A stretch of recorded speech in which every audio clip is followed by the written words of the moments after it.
Hey there, it's Verlin. Today I bring you a full in-depth guide for MUALANI.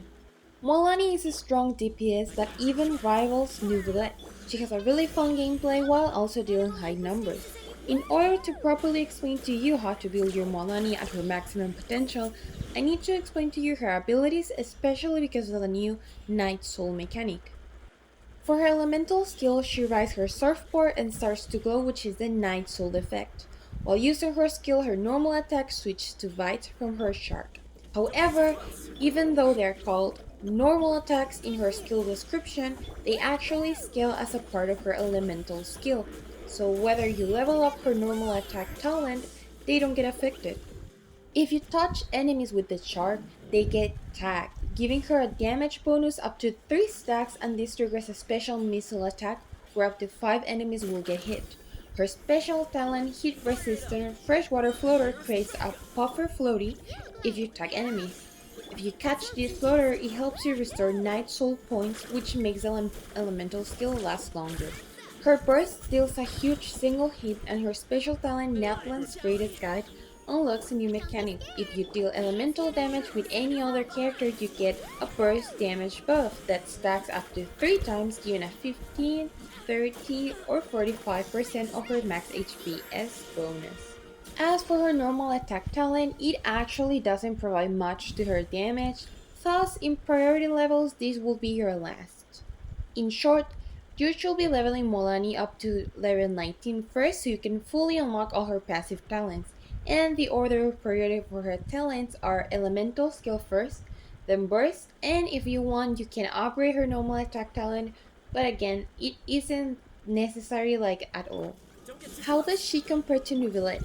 What are her strengths and her weaknesses? MUALANI is very strong, in fact, she's actually one of the strongest characters in the game right now, not only because of her own strength but because she has some great teams available, which I will get to in a second. When compared to Neuvillette, generally speaking in terms of damage, they are actually pretty close. MUALANI's benefit right now is the Night Soul mechanic, which is very likely to keep getting stronger and stronger during Natlan. However, her weaknesses is that her playstyle is quite hard to get the hang out of, so you might need some practice in order to use her at her full potential. So while on paper, Neuvillette and MUALANI do similar numbers, while actually playing, Neuvillette takes an advantage because he is more straightforward to use. In short, MUALANI's greatest strength in my opinion is her current great potential because of Natlan. Now about artifacts, MUALANI's best artifact set is the Obsidian Codex 4-piece. It gives her a huge damage boost based on her Night Soul Blessing state with damage bonus and crit rate increase. This is without a doubt her best in slot and gives her a much bigger DPS in comparison to any other set. But even so, other alternatives are any 2PC with HP bonus and any 2PC with Hydro bonus, or 4PC Heart of Depth. But do remember that the damage margin between her dedicated set and her alternatives is huge, so I do recommend farming for her set. For your pieces, I recommend for Sans HP. MUALANI's skills of HP, so attack is useless with her. As I mentioned before, her burst is low cost, so energy recharge should just be a substat and not a main one. For your goblet, Hydro damage bonus is the best one. It's better than HP not only because it helps more as a multiplier, but you can get HP as a substat, while you can get damage bonus as a substat. However, if you do get an HP goblet with better substats, then you can use that as well. For your crown, it's crit. Getting an optimal ratio is going to be important, so make sure to keep crit rate and damage balance. Since her burst has really good damage and is a single hit, if you don't crit, you are losing a lot more DPS than what you will get even by betting on a pure crit damage build. Also, it's important to have a good crit rate because her attacks aren't so fast actually, so by not scoring a crit during her attack time window, you are losing too much DPS. About her weapons, her best weapon is of course Surf's Up. It's her best in slot, this is her personal weapon, so of course it's tailor-made for her. It gives her a huge 20% HP boost, but for elemental skill as well, and interesting enough, it actually kind of penalizes for using her normal attack, and by normal attack I mean her talent, not being a normal attack for her elemental skill. The wording is very confusing in both her kit and the weapon, but to summarize, this buffs her elemental skill and HP.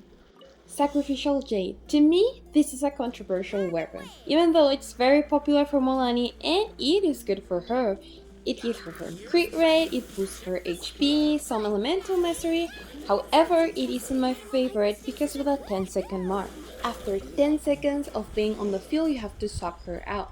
Molani's attack sequence is around the 10-second mark as well, so this weapon on paper and on calculations is actually her best 4th star. However, in my opinion, once you're actually playing, it might not perform the same. You will have to be very mindful of her timing, and it's also locked behind the battle pass. Ring of Jashe. Please excuse my pronunciation. This is her best craftable weapon. It gives her more HP and increases her normal attacks, even the ones from her elemental skill. Another benefit about this weapon is that since it's a craftable one, we got it for free. Because of the cheering for Natlan event, it's easier to get it to Refinement 5, which will make it Moalani's second best choice if the other weapons have no refinements. Tome of Eternal Flow. While not her best weapon, Neuvillette's signature helps Moalani because of the massive crit damage stat, and you get an HP buff when you're playing it with Farina in your team. Otherwise, the previously mentioned weapons are better. As for stat priorities, stat balance is really important. If you have under 35k HP but over 200 crit damage, I recommend instead aiming for more HP. Because of her multipliers, if your HP is too low, then you don't have enough to actually use that high crit damage stat. So it's better to balance them out or else you will be losing DPS. As for other stats like Elemental Mastery and Energy Recharge, Moalani benefits a lot from Elemental Mastery in general, so you should aim for having it as a subset. The reason I didn't recommend it as a main stat in the artifact section is because unless you're planning on using her exclusively as a forward Vape DPS, the HP sense helps her a lot more overall and you can use it in different teams. Also, it's a lot easier to farm. As for energy recharge, as I mentioned before, her burst is very low cost, so you don't need much ER. However, having it as a substat is always good so you can get her burst up more often. As for HP and crit damage or rate, both are very important for her, so you should always be aiming for them. To summarize, the priority order you should aim for crit rate, damage, HP, then elemental mastery, and then energy recharge. About teams, for Moalani's, her best teams are Forward Vape and Monohydro. However, I'm also going to mention some Hyperbloom teams. She does the best in a Forward Vape team. Forward Vaporizing means that the Hydro unit triggers the Vape instead of the Pyro one. Basically, you apply Pyro first and then Hydro. For our first team, we have Moalani, Kachina, Xiangling, Kazuha, or Sucrose. Moalani here acts as our main DPS, of course. Kachina acts as a trigger for the scroll of the Hero of Cinder City 4PC set. Xiangling here is a Pyro applicator, and Kazuha or Sucrose acts as our Viridescent Veneer carriers and for elemental bonus or elemental mastery. In my personal opinion, I would choose Sucrose between the two because she gives all the team members elemental mastery regardless of what element she absorbs. Meanwhile, with Kazuha, in order to give Moalani the damage bonus, he will need to absorb Hydro. For our second team, we got a mix of Burning and Vaporize. This team is quite interesting. Moalani, Candace, not C6, Xinjiang or Dihya or Xiangling, and Nahida. Candace, Xinjiang, and Dehya are very common units to use, especially Xinjiang and Candace, but surprisingly they work really well with Moalani. Candace's elemental burst and second passive give that team a normal attack damage buff based on her HP. This skill does apply Hydro for Candace, but it's such a small amount that it doesn't steal baits from Moalani. As to why not Constellation 6, it's because at Constellation 6, a joint attack from Candace is applied and it does steal baits from Moalani. That is something you don't want. As for Xinjiang, her burst at charge level 3 applies Pyro consistently and doesn't trigger on normal bait, making her a great character for Moalani while also giving her a shield, helping out our main DPS to not get interrupted. As for Dehya, her elemental skill applies pyro well for Mualani, and about Shangli, well, she's Shangling. When it comes to Nahida, her burst and first passive get a massive elemental mastery burst for the team, increasing the damage done by Mualani's Vape, while also providing more sustain to pyro by triggering burning.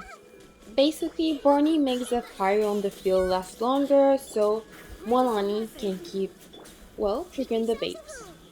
For Monohydro, the best team is Molani and Farina. As for the other two characters, it can be Jin, Kasuga, Sucrose, and Kachina or Shangli. Jin maxes out Farina's burst and carries Viridescent, while Kasuga and Sucrose provide elemental mastery or elemental damage bonus, and they can also carry Viridescent. As for Kachina, she provides the Cinder City artifacts buff, and Shangli has his shield and shred. For other teams like Hyperbloom, they don't really bring out her maximum potential, but you can use Mualani, Nahida, Cookie, or Raiden, and either Sucrose, Shangli, Kasuga as supports. Even though these might not be her most powerful team, since she does very good numbers already, Hyperbloom is still a very good team for her. As for Mualani's rotation, I'm going to simplify it into a formula so you don't have to remember everything word by word. All you have to do is use all your other characters, then use Mualani's elemental skill and finish with her burst. Easy as that. By using all the other characters first, you trigger her passive, Natlan's greatest guide, giving her burst a huge buff and maximizing her damage. So in conclusion, to summarize this video, Molani has quite a few weapons for alternatives, however her dedicated set is very important for her. She also acts the best in forward vaporize. However, she's strong enough that you can experiment with your own themes and still do great damage. For her rotations, just remember the formula: everyone else, then Molani's elemental skill, then her burst. If you had any other cool teams or your own personal builds, let me know in the comments and how you're liking Molani so far. If you like this video, please like, comment and subscribe.